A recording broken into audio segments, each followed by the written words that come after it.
저는 주식회사 커리어파인더의 김재현 대표라고 하고요. 저희 회사가 하는 일은 학생들이나 구직자들이 직무에 대해서 준비를 하지 못하고 있는 것을 도와주기 위해서 사업 아이템을 잡았습니다. 실제 직무중심 채용이라는 단어들이 나온 지 근 10년이 다 되어 가는데 구직자들은 직무에 대한 것들을 공부하거나 준비하는 데 어려움을 가져요. 그래서 저희는 실제 인력을 필요로 하는 기업에서 인턴십을 제공받아서 그 인턴십을 기본으로 10주 동안 직무에 대한 것들을 학습하고 이런 것들을 통해 구직자들이 올바른 취업의 기회들을 갖게끔 도와주는 일을 합니다. 네, 실제 지금 저희가 먼저 하는 것은 신입사원들과 관련해서 신입사원들이 할 수 있는 직무들, 다시 말해 엔트리 레벨에서 할 수 있는 8개의 직무를 먼저 선발을 했습니다. 그래서 인사, 마케팅 전략, 그리고 교육, 그리고 디지털 마케팅, 구매, 물류, 그리고 영업관리, 그리고 ICT, 그리고 IT 개발 같은 직무들에 대해서 실제 현업에서 20년 이상 근무를 했던 분들이 멘토로 그분들을 도와주는 그런 시스템을 만들었습니다.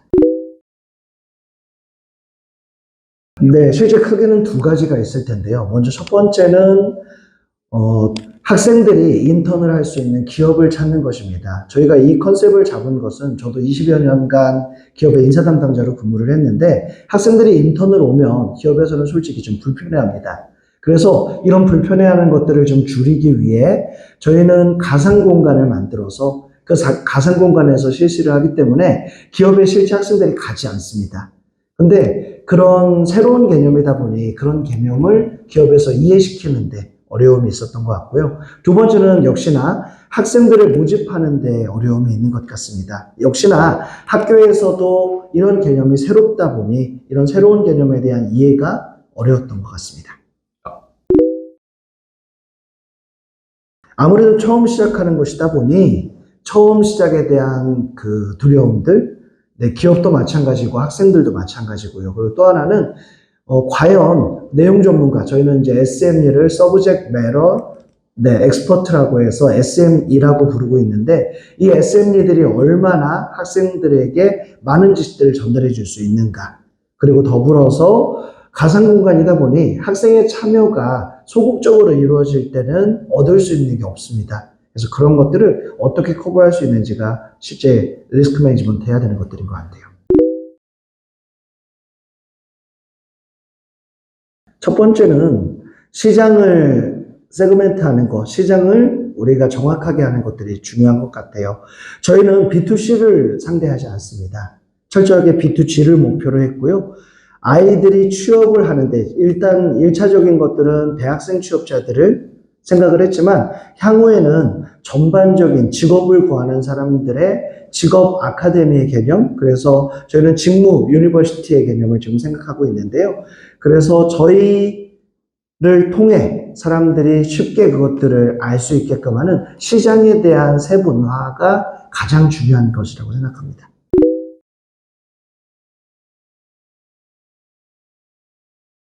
통계라 하면 뭐 인적자원 데이터일 것 같은데요. 실제 인적자원 데이터는 우리 정부 통계에서도 나와 있지 않습니다. 실제로요. 그래서 이런 통계 자료를 갖고 오는 건 지금 현재는 사실 불가능한 것이 사실이고요.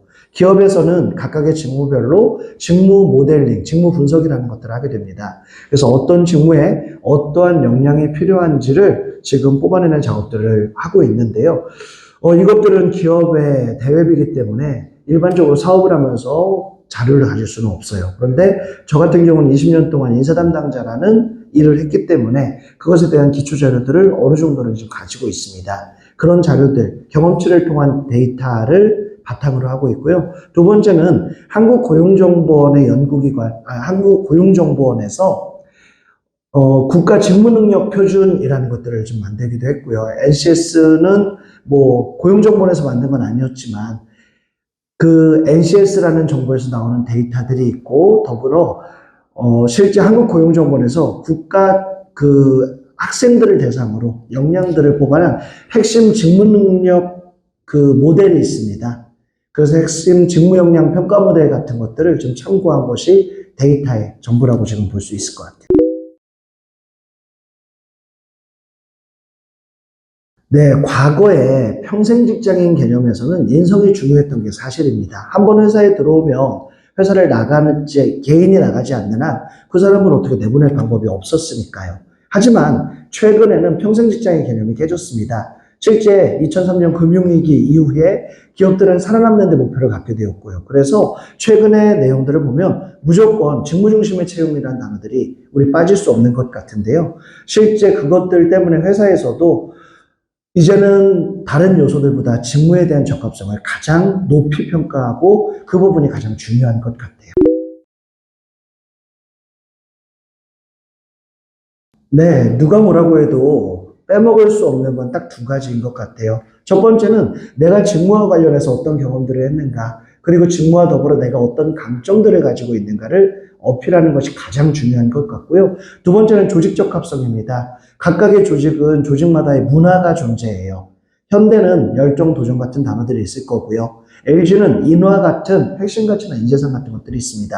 이것과 적합한 본인의 사례나 근거들을 철저하게 준비해가는 것이 무엇보다 중요하고요. 세 번째로 최근 MZ세대의 특징들 때문에 아무래도 MZ세대의 특징, 먼저 코로나를 겪었기 때문에 우리가 소통이라는 것들이 좀 부재됐다는 거죠. 이 소통은 단지 이해를 말하는 것이 아닙니다. 어떻게 본인의 생각을 전달하고 받아들일 수 있는가가 되게 중요한 것 같아요. 그래서 이런 것들 때문에 실제로 필요로 하는 소통 능력은 얼마나 올바른 커뮤니케이션을 하고 있는가, 이런 능력들을 많이 볼 것 같아요. 그래서 단지 나는 커뮤니케이션을 잘할 수 있습니다가 아니라 실제 본인이 했던 사례나 근거를 대학 생활이나 아르바이트 이런 경험들을 통해 증명할 수 있는 사례들을 많이 지금 준비해 가는 것이 좋을 것 같습니다.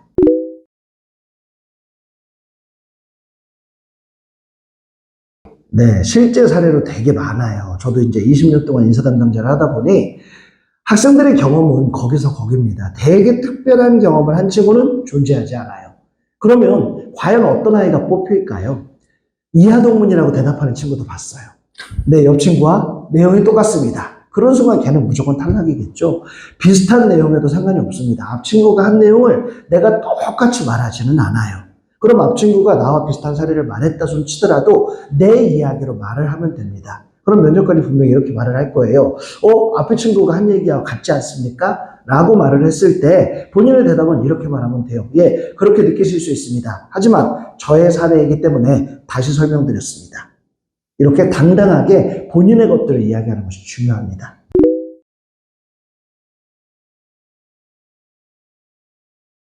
실제 우리가 유튜브를 보면 너무나도 많은 정보가 있지만 그 정보들을 올바른 정보로 파악하는 데는 어려움을 많이 겪습니다. 그래서 저는 학생들에게 제일 많이 이야기하는 것이 첫 번째는 산업에 대한 흐름들을 이해해야 된다라고 말을 해요. 그래서 아무래도 그 검증된 또는 공신력 있는 자료를 보면 되게 좋을 것 같은데요. 이런 공신력 있는 자료라는 건 정부의 사이트들이에요. 그래서 그 중에 가장 대표적인 사이트가 산업연구원이라는 사이트가 있습니다.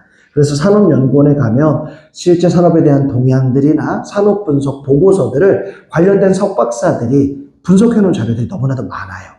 이런 자료들을 충분히 봐서 트렌드를 파악해야 되고요. 그리고 두 번째는 KDI라는 기관이 있습니다. 역시나 우리나라의 개발, 우리나라의 발전 상황에 대한 그리고 우리나라의 관심사에 대한 것들을 석박사들이 계속 보고서로 제출하고 있는 것들이 있어요. 이런 정보들을 통해서 실제 확인된 트렌드를 파악하는 것이 좋지, 우리 그냥 유튜브에서 남들이 떠들어대는 이런 정보들은 전 좀 맹신하지 않았으면 하는 바람입니다.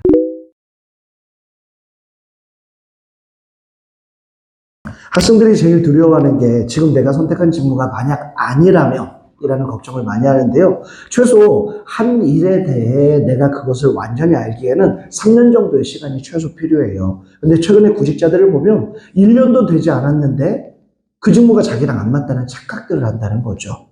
저는 최소 3년은 해보라라고 첫 번째로 좀 조언을 해드리고 싶고요. 만약 두 번째, 그게 정말 안 맞는다면 다시 취업 준비하셔야 되는 게 맞아요. 그렇게 하려면 먼저 세 가지를 알아봐야 되겠죠. 그게 어떤 일을 하는지, 구체적인 하는 일들을 정리하셔야 돼요. 이 하는 일은 최소 10가지 이상으로 설명할 수 있어야 합니다. 그렇지 않으면 그 일을 모르는 거예요. 하는 일을 알아야 내가 그것과 관련해서 어떤 지식이 부족한지도 알 수가 있을 거고요. 부족한 지식이 있다면 K무크를 통해 또는 다양한 강좌들을 통해 그 지식을 쌓아야 될 겁니다. 자, 두 번째로 스킬. 그 스킬은 해보지 않으면 몰라요. 그래서 나라에서 하고 있는 다양한 인턴 경험들도 있고요. 기업에서 하고 있는 것들도 있어요. 이런 것들을 통해 스킬들을 쌓아야 될 겁니다. 그리고 세 번째로 필요 역량, 선호 경험을 말할 것 같은데요. 필요 역량은 내가 이런 걸 거야 라고 가정하면 안 되죠. 철저하게 객관화된 정보들을 통해 그들이 어떤 역량을 필요로 하는지 그 역량이 나랑 맞는지를 찾아보셔야 될 것 같아요. 그리고 이것들을 통해 선호 경험, 그들이 말하는 선호 경험을 쌓아간다면 새로운 직업을 택하는 것도 가능할 것이라고 여겨집니다. 실제 제 제자들 보면요. 한 직무를 수행하다가 그것이 안 맞아서 7번까지 바꾼 아이도 봤어요.